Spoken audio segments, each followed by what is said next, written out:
Connor Daly, rising star. Welcome to Nashville, man. How's it going? It feels great to be here. We're just talking off camera. We've been here. You've been here just like a month. Little over a month. Man. Yes, sir. How does it feel? It feels great. The town is really cool. It's a lot more cool than Northern Virginia, especially for music related things. So Yeah. yeah. But you've been driving here for a long time, right? Like for music stuff. Yeah. So for the past year or so, I was coming down like once a month. Right. So it was a lot of, I got used to 81 really fast. How many hours? It's 9.5 about each way. Yeah. I can get it like a little under 9. So Okay. yeah. So now you're here full time.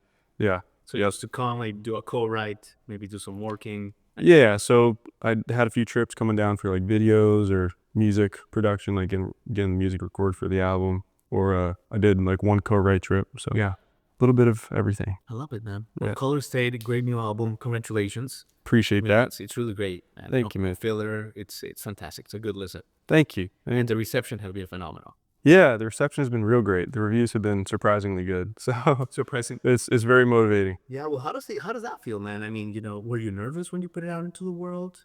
I mean, for sure. I mean, everybody who puts out, self-written album, it's very personal. Sure. So if people don't think it's good, then it kind of hurts their soul, because that's kind of where the songs came from. But so yeah, I was definitely a little bit scared, like putting it out, seeing what the reception would be and see, like what people thought of it. But I mean, my family hopefully wouldn't lie to me, and they thought it was good. So Yeah. and my friends all liked it, so I had some confidence like putting it out. But it was cool to see like industry professionals and different like organizations and companies that do the review like actually enjoy it and say nice things about it. And I love that you mentioned family, because in all the research, your family, your friends, that seems to be a constant, that support. For sure. That you had, man. Yeah. It's always been like that, right? Like this, they've always been behind you. Yeah, my parents are super supportive and involved in all the music stuff, which I'm really lucky to have that support, because the support of family and friends is very important, and you can go a long way just off that. So yeah. Yeah. Tell me a little bit about Connor, about like when you found your voice. And I don't mean like your singing voice, which is phenomenal, but I mean like you have such a unique style. Like you're such a great storyteller. Thank you. And you really are like a very unique blend of like Americana, but it's like also a little bit country, but with good, profound storytelling. Yeah. And just from this career and like from everything, it takes artists sometimes a long time to find that sweet spot, man. Yeah. And I get a sense you found it early on. How was that like? Yeah. Well, it definitely didn't happen overnight. I've been writing songs for about 6 years now, pretty consistently. And my first songs were kind of like going a little bit more like modern country, because I had no idea what I wanted to do. But I listened to like Luke Combs and Morgan Wallen and stuff like that. Yeah, I'm a huge Luke Combs fan. But yeah, so I listened to like a lot of that. So that's kind of where my songwriting started. But I also grew up like listening to Ed Sheeran. It's one of my favorite singer-songwriters of all time. And then the past few years, I've been getting into Jason Isbell. Oh, Or Isbell. absolutely. So I'm a big show. Okay, very nice. I'm a huge fan of his, and just kind of fell in love with like the storytelling side of songwriting. So it kind of turned into this mix of genres, I guess. It doesn't necessarily fit in one or the other. Yeah. It's just songs that like have a decent storyline that I think people can relate to. And I'm a big melody guy too. I try to write, hooks and melodies that people can remember and wants them to listen to the song again. So it kind of turned into like, the album kind of turned into a mix of like country, Americana. Yeah. Yeah, but still with like a commercial kind of feel. It's Yeah. great art, man. And it's phenomenal. I appreciate that. Really, really, really good. Thanks so much. But I love it because, and I think a lot of my friends of the, in Nashville, renowned names and a bunch of stuff would love it too, because you are, I think, being brave, Connor, because you're not following the formula. Like it's clear that you're creating like what you believe in. Yeah. Yeah, sure. The flip side of that, the risk, is that sometimes it's not like easy to put into like a genre box. Yeah, exactly. Yeah.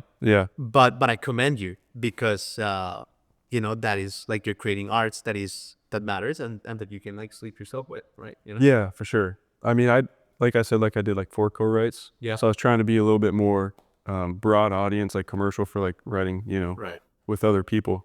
But I definitely found kind of a hole that I'd like enjoy songwriting. And I definitely found my craft and style over the past like 2 years or so. So it's kind of cool to morph into like, and actually know now like who I kind of want to be as an artist going forward. That's great. And it's like a long-term play. You want a long career. For sure. I mean, that's the goal. For sure. Exactly. So if you create like good quality songs, like Jason Isbell, took him a long time, and together he's now with Disrespect. And my good friend Maggie Rose, she turned out her country pop label. She didn't want to make that sound. Had to start from scratch. And Big Maggie Rose. it's like a long journey, but it's more fulfilling. So For sure. for having that clear. Thanks. Yeah, I'm sure 5-10 years from now I'm going to change a lot, but that's definitely the good thing. Change is definitely a good thing. Yeah. And just slowly morphing into who you want to be. I love it. Yeah. What's the story, Connor, about you discovering that you could sing on GameCube, on karaoke with your friends? Man, is that how it happened? That's the basis, I guess, kind of just start. So we used to like do karaoke. Like I never sang or anything. And I wasn't great, but I could hit notes that my friends couldn't hit. And you enjoyed singing? Yeah, I mean, quietly by myself. Like I wouldn't even sing in front of my family or anything, like in the car. I was very shy as a kid, but so my voice, we were playing like I forget what it was called, some karaoke game. And there was like a really high note that you could just like go an octave down and like hit it low, but they didn't know to do that. But I was like, why can't you hit that? Just go down. Something like that. Yeah, it was probably The Fray. I remember singing that a lot. So it was just kind of things like that. And then I never actually sang until I started writing songs in 2018. Yeah. So, and I wasn't too great when I started. Okay. But I'm a big believer in training and practice, and the voice is definitely a muscle, and the diaphragm and lungs and everything, and all the support muscles to support the voice is a muscle, and it can be trained. And I've come a long way singing, especially in the past few years. Yeah. So explain something to me, Connor, because I love talking to like, my artist friends or people who I respect and admire who say we're very shy, we're introverts, but then they get up on stage and they just like, doesn't matter how many people are there, they just like transform. yeah. What is it about like, when you're in the listening room or wherever, with a guitar and it's the light is on you, that you can like that you open up. Yeah. It's Well, paradox. I was still definitely nervous. I played at the listening room once in this past February, and it was very nerve-wracking. It's definitely a thing where if you just expose yourself more to it, then you just get better at it, because then your mind's like, it's not that scary, being up there. It's definitely one of those things that you can improve upon.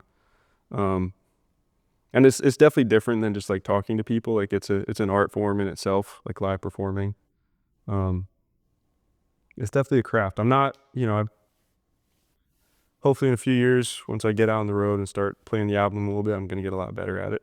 Sure. But I'm content where I'm at right now. But like I said, I'm going to get hopefully a lot better the more I expose myself to, playing in front of other people and supporting like a band around me too. Unless you said it's a muscle.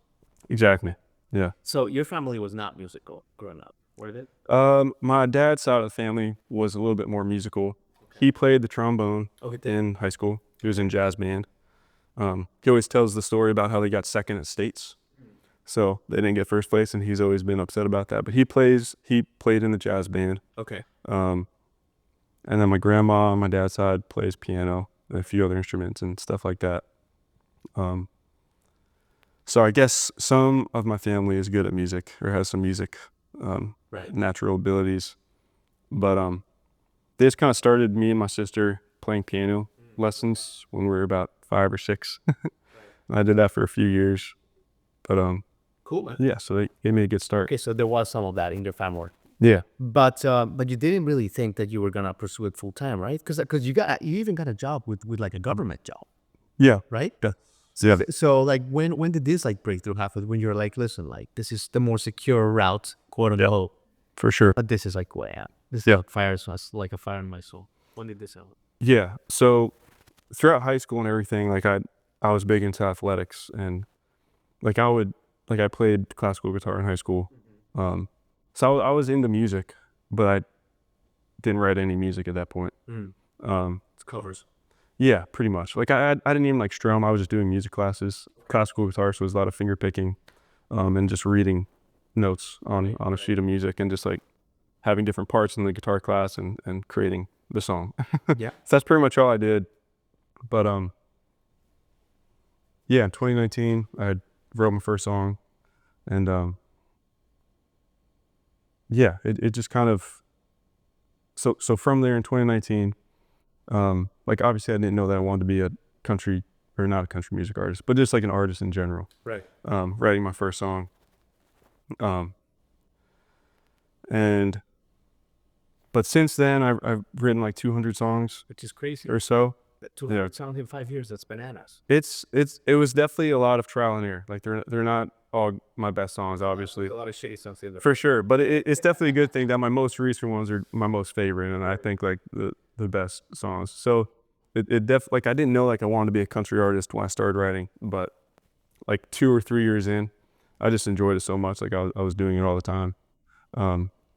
Yeah, I just thought like it would be cool to do it, but I still didn't know like I was gonna try to do it like full time or anything. Yeah. So I graduated from college at George Mason, and then I had an internship in the Treasury Department in the government. I was auditing in the Office of Audits, which was a lot of fun, and I was doing music pretty much the whole time in the background, Sure. and still really enjoying music. Yeah. Obviously, if I was doing it in like my free time from the government job. But like I still didn't know like I wanted to do it full time, but it definitely would have been cool. But it was a temporary organization, so they had a 5-year lifespan, and I was the last in and the first one out. It's pretty much how that goes. So it kind of actually helped me out with my decision Got it. Okay. to go full time. Sure. Sure. Yeah, So the decision was made for you a little bit. a little bit, but I'm glad that it kind of forced me to Of just course. go all in at a certain point. They burned the bridge for you. Exactly. I love it. Yeah. So tell me a little bit about that. 200 songs in 5 years. How has the process been here? Like since you moved to Nashville, are you like co-writing all the time, like a few times a week? Yeah. So I'm trying to meet people, meet as many people as I can. Yeah. Because I know connections are very important in pretty much anything, Yeah. and especially the music business. So I'm trying to meet as many people as I can. I haven't co-written anything since I've been down here, but I've been writing a lot. I think I've written 7 songs since I've been here, Okay. which I never really put too much time into songwriting. It's just kind of like if I have nothing else to do, I'll sit down and try to like write a little bit. Yeah. Which is kind of helped me to stay creative, I think, too, because I don't like force myself to like, I'm gonna write from like 12 p.m. to 2 p.m. It's just kind of whenever I'm feeling it, Okay. which is nice. So you're letting the inspiration kind of come. Yeah, yeah, for sure. But I'm excited to start co-writing because I did enjoy it when I came down here in the trip, the few co-writes that I've done. And I think it's gonna help me write my own music by myself too, just Yeah. kind of learning from others on how to write a good song. So I haven't done too many co-writes so far, but I definitely plan on meeting people to do co-writes. Are you going out like a lot to meet people? Like, are you putting yourself out there? I'm gonna start. I know that's important. I know I Yeah. had that when I first moved to town, and Yeah, for sure. Yeah, the plan is just to go to like writers rounds and some open mics and try to either play or just go, and if I like someone's writing style or something, because they're all original music that people play, so it's definitely cool to see other people sing their songs and just go up and say, hey, what's up? You want to I want to write sometime? absolutely, man. Yeah, so People will love you. And you're gonna play a song for us, but before you do, let's finish with this. You mentioned that in George Mason you did athletics. I know you did discus. yeah. You were really good at it, amongst other sports. Tell me a little bit about that discipline and kind of how it translates to music. Yeah, for sure. Because you got to be really good to reach the levels that you were. Yeah, I ended up being pretty good. So freshman year of high school, I ran cross country because my sister ran cross country and was on the track team. She was a senior at the time. Right. So I was a freshman. And we would run by the throwing circle every single day, like going out for like a 5-mile run or something, and then just be dying, like coming back in. And the throwers would just be up there looking cool, just chucking a discus, just like eating snacks and stuff. And that looks like a lot more fun to me. You said this. So in high school, it was 1.6 kilograms. Okay. So that's like 3.5 pounds about. So the next year I decided to go try out for throwing, but I was really skinny and small.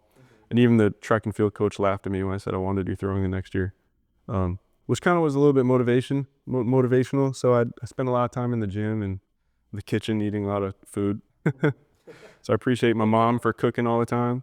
But I made the team as a thrower, and then by senior year, I won states, Virginia 5A states in the discus throw. And then they got me a spot at George Mason University to throw discus on the track team, which was one of the best times of my life. I had a great time at George Mason. Such a good school. But like you were saying, Virginia, right? Yeah. Virginia, yeah, Northern Virginia, Fairfax. It's right outside of DC, where I grew up around there. But yeah, like you were saying, sports, it's a lot of, you have to, be pretty committed to do the certain, being a student athlete, devoting like a lot of time to studying and school, and then at the same time practicing twice a day, every day, and then traveling on weekends and stuff like that. So there's, obviously being an athlete, there's a competitive aspect to it. Of course. And you're always trying to like beat the person next to you.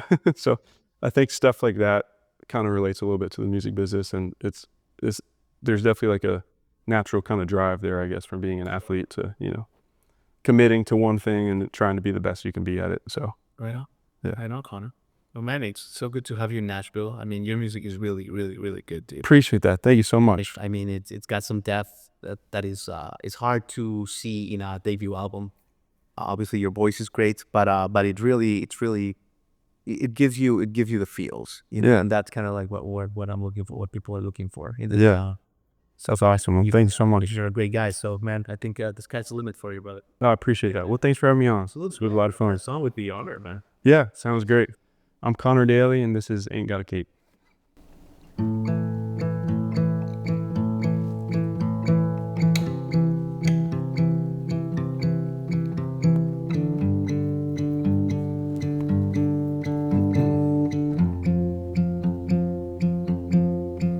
This fall air feels a lot colder than last year. But maybe it's 'cause you ain't here, hugging on me like you did.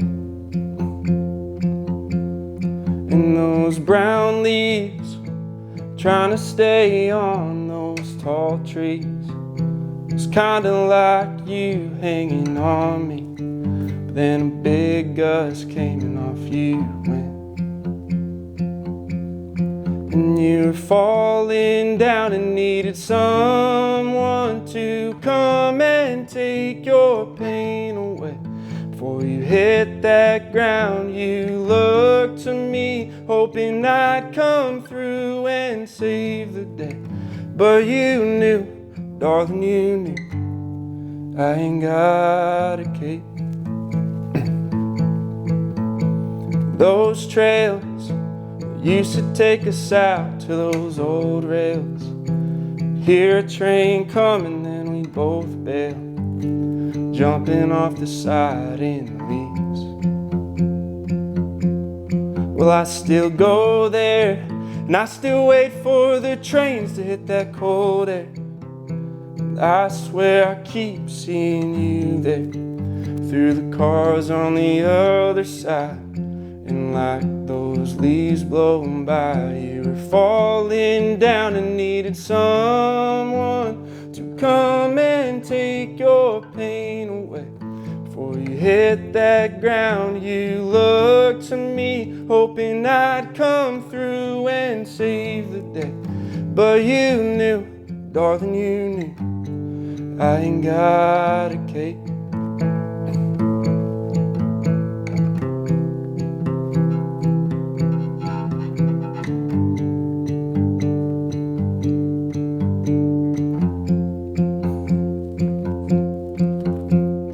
Started drifting into dark, dark places, and I didn't know how to break your fall. And I could barely hear a word you were saying, but I know it's my name you call. When you were falling down and needed someone to come and take your pain away. Before you hit that ground, you looked to me, hoping I'd come through and save the day. But you knew, darling, you knew, darling, you knew.